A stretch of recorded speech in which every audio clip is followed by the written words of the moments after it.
नमस्कार, प्रियमदा फूड्स मध्ये तुमचं स्वागत। उन्हाळा असू देत, पावसाळा असू देत, थंडी असू देत, अशा वेळेस अख्ख्या भारतामध्ये कुठचाही ऋतू असला, कुठल्याही समारंभामध्ये, छोट्या पार्ट्यांमध्ये, अगदी किटी पार्ट्यांमध्ये, विशी पार्ट्यांमध्ये अगदी जोमाने बनवला जाणारा आणि सगळ्यांना आवडणारा असा पदार्थ म्हणजे पावभाजी। आता ही मुंबई पद्धतीची पावभाजी कशी करायची ते आपण आज बघणार। आता याच्यासाठी आपल्याला काय काय इन्ग्रेडियंट्स लागतात ते आपण बघूया। ही कोथिंबीर घेतली आहे, लिंबू हे घेतलंय, त्यानंतर 1 चमचा मी तिखट घेतलंय, अर्धा चमचा हळद घेतली आहे। ही मी 10-12 आपले लसूण आणि त्याच्यामध्ये 2-3 चमचे आणि आपलं काश्मीरी लाल तिखट आणि 1 चमचा 1 टेबलस्पून तेल असं मी मिक्सर मधून काढून घेतलंय। त्याची ही कन्सिस्टन्सी आहे। ही चटणी आपल्याला पावभाजीत मिक्स करायला पण लागणार आहे आणि त्यानंतर आपण ही पावाला लावून देखील पाव भाजणार आहोत। हा पावभाजी मसाला आहे। ही थोडीशी कसुरी मेथी आहे, ही साधारण अर्धा टेबलस्पून असेल। ही एक छोटी भोपळी मिरची बारीक चिरून घेतली। हे अर्धी वाटी मटार हे शिजवून घेतले। हे मी 4 टोमॅटो घेतले, मध्यम आकाराचे, मध्यम म्हणण्यापेक्षा असे छोट्या आकाराचे, आणि हे 4 मध्यम आकाराचे साधारण एवढ्या आकाराचे मी बटाटे घेतले। हे मी 4 कांदे मध्यम आकाराचे बारीक चिरून घेतले। ही पावभाजी साधारण 4 ते 5 माणसांना एका सर्व साठी पुरेशी होते। अर्थात हे बटर घेतलंय जे आपल्याला पावभाजी बनवताना लागणार आहे। तर आता ह्या एवढ्या वस्तू आपल्याला पावभाजी बनवण्यासाठी लागणार आहेत। तर आता आपण आपली पावभाजी बनवायला सुरुवात करूया। आता मी तवा गरम करायला ठेवलाय। पहिल्यांदा आपण घालणार आहोत भोपळी मिरची, मटार, थोडीशी कोथिंबीर आणि त्यामध्ये आपण घालणार आहोत पाणी। पाणी मी इथे गरम करायला ठेवलं होतं, तर थोडंसं पाणी आपण याच्यामध्ये घालणार आहोत। पावभाजीत कधी घालताना नेहमी लक्षात ठेवा, पाणी हे गरमच घालायचं। आता याच्यामध्ये मी घालणार आहे साधारण 1 चमचा, 1 चहाचा चमचा एवढा पावभाजी मसाला, आणि आपण आता हे मिक्स करून घेऊया।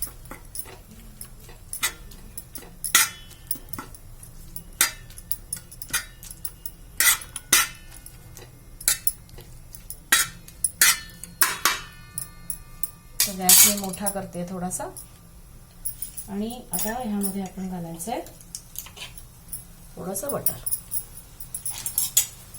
आता मी ही पावभाजी पूर्ण बटरवर करतेय। तुम्हाला पाहिजे तर तुम्ही शेवटी बटर घालून सुरुवातीला तेल वापरलं तरी चालेल। तर आपण हे थोडंसं शिजवून घेऊया।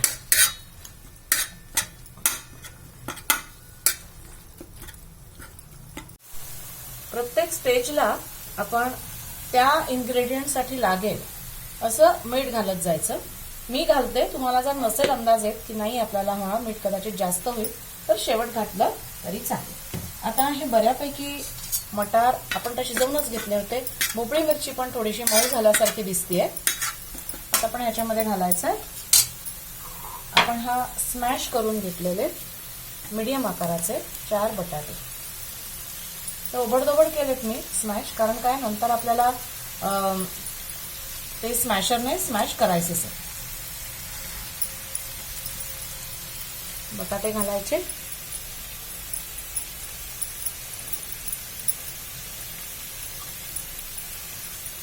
बटाटे घातले की परत थोडंसं बटर घालायचं,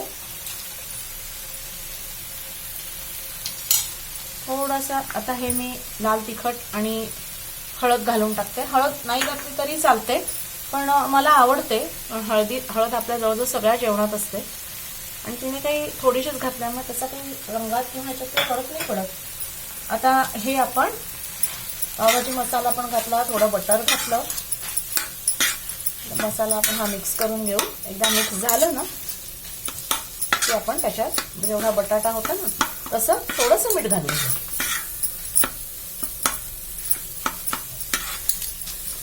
बटाट्याला आपण छान मिक्स करून घेऊया. थोडंसं मीठ मी घालून घेतलं सांगितल्यासारखं. आता मी थोडीशी कोथिंबीर घालते त्यामध्ये आणि ही जी आपण चटणी करून घेतली होती ती चटणी घालते. त्याला काही माप असं काही नाही, आपण आपल्याला चवीप्रमाणे घालायची. तर मी 2 चमचे चहाचे चमचे घातले आणि आता हे आपण मिक्स करून घेऊया.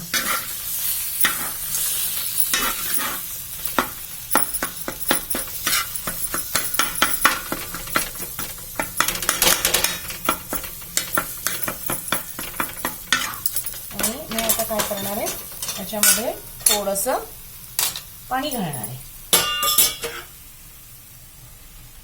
गरम पाणीच दरवेळेस घालायचं पावभाजीमध्ये. अगदी शेवटी आपली सगळी पावभाजी तयार होईपर्यंत त्याच्यात दरवेळेस गरमच पाणी घालायचं. आता हे छान मिक्स झालंय सगळं. भोपळी मिरची पण शिजली आहे. बटाटा तर आपण शिजवूनच घेतला होता. आता हे छान शिजलंय. याच्यात ह्या स्टेजला आणि थोडासा पावभाजी मसाला घालूया. मी मगाशी घातला होता, थोडासा आणखीन घालते. आणि आता आपल्याला काय घालायचंय तर पावभाजीला रंग आणणारा पदार्थ तो म्हणजे टोमॅटो. टोमॅटो घालूया आपण. टोमॅटो घातल्यावर देखील सेम गोष्ट की आपण त्याच्यामध्ये जेवढा टोमॅटो आहे तेवढं मीठ घालायचं. थोडंसं मीठ घातलंय. मी थोडीशी कोथिंबीर घालते. थोडासा पावभाजी मसाला घालते आणि हे आपण मिक्स करून घेऊया.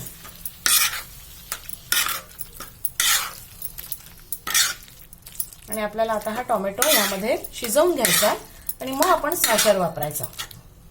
म्हणजे मग आपल्याला टोमॅटो व्यवस्थित स्मॅश करता येतो.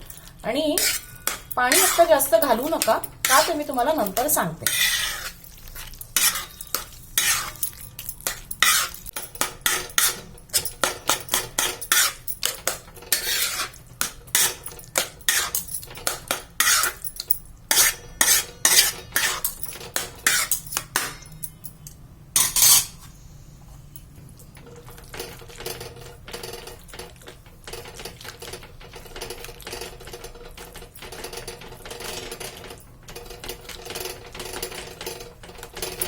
आता आपला टोमॅटो शिजलाय त्यामुळे मी स्मॅशर वापरलाय.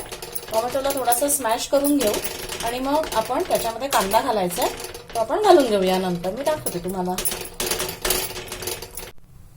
आता आपण बटर घातलंय. तर मी मगाशी का म्हटलं तुम्हाला पाणी जास्त घालू नका, कारण आता आपल्याला मध्ये कांदा घालायचा आहे. तर मग पाणी जास्त झालं ना तर हे कांद्याबरोबर मिक्स होणार आणि मग कांदा आपल्याला नीट भाजता येणार नाही ना. त्यामुळे हे बाजूला करून घ्यायचं. मध्ये मी बटर घातलंय, त्याच्यावरती ही मी 1 चहाचा चमचा एवढी कसुरी मेथी घातली आहे. हा कांदा हा आपल्या आवडीवर आहे, आपल्याला किती घालायचा आहे. मी साधारण असा 2 मुठी कांदा घातलाय. म्हटलं तर 2 कांदे जे छोट्या आकाराचे कांदे असतात ते बारीक चिरून घातले. त्याच्यावर मी थोडासा पावभाजी मसाला घालणार आहे.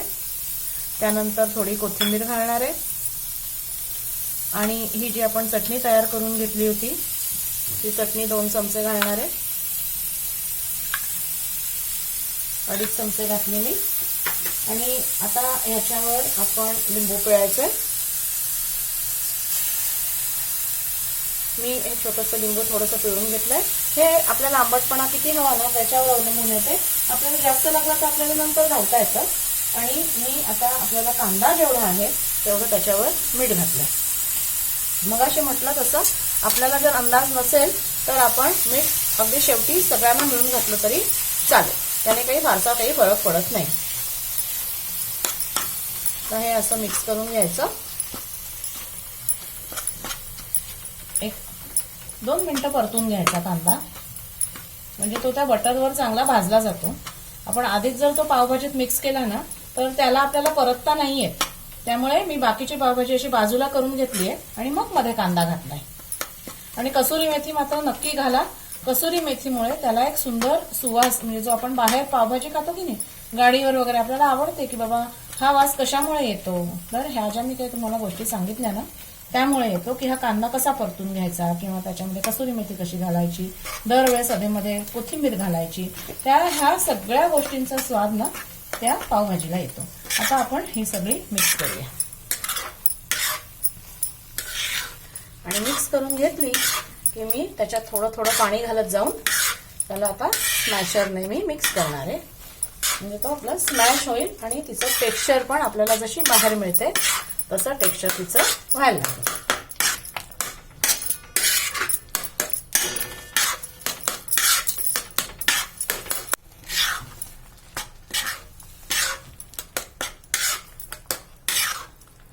थोडं थोडं पाणी पावभाजीने ऍब्सॉर्ब केलं की परत पाणी घालायचं आणि आपल्याला डिझायर्ड त्याची जी आहे कन्सिस्टन्सी ते आली की पाणी घालणं बंद करायचं. मी असंच अधूनमधून त्याच्यात पाणी घालून मिक्स करून घेते आणि स्मॅशर वापरते.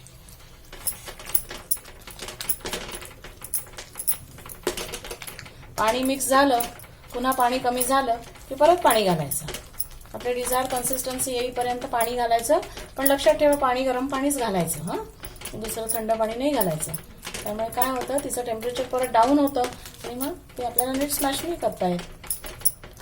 ते स्मॅश होत नाही ते रादर नीट, त्यामुळे आपण त्याच्यामध्ये गरम पाणी घालायचं.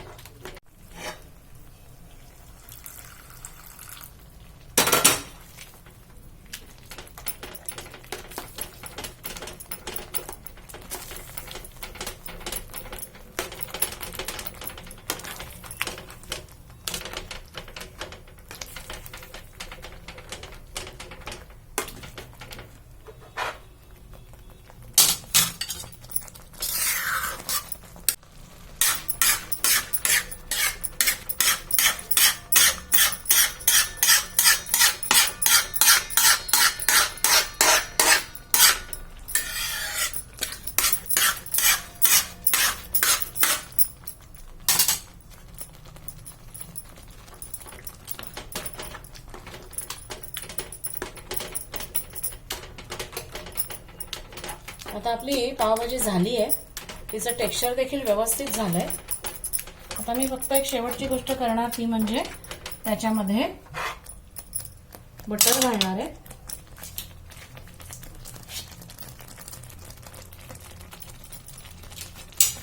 आणि गॅस बंद करणार आहे. बघा अगदी सुंदर कन्सिस्टन्सी आपल्या पावभाजीची झालेली आहे.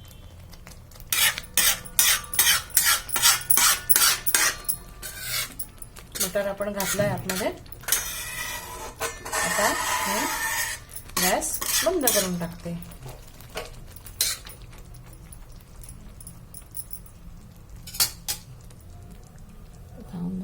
ब्रेड कसे भाजायचे ते आपण बघूया. ब्रेड आपण नुसते बटरवर देखील भाजू शकतो किंवा मी तुम्हाला दुसरी पद्धत दाखवते त्याप्रमाणे पण तुम्ही करून बघा.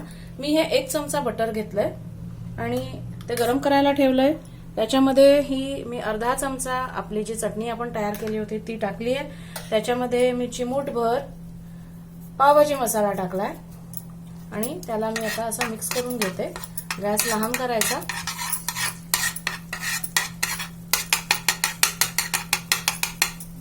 आणि हे असे उघडलेले जे ब्रेड आहेत ते यावरती असे दाबायचे.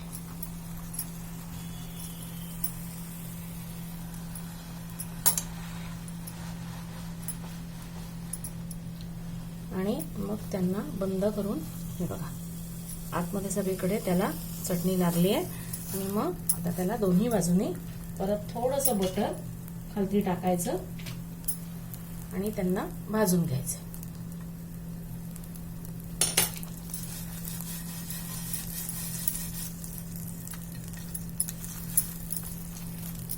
हे असे तुम्ही करून बघा, खूप सुंदर लागतं. म्हणजे ह्याने एका वेगळ्याच लेवलला त्या पावभाजीची आणि ब्रेडची चव जाते. तर आता आपण सर्व करूया. आपले ब्रेड तर तयार झाले, आता आपण सर्व करूया. ब्रेड काढून घेते.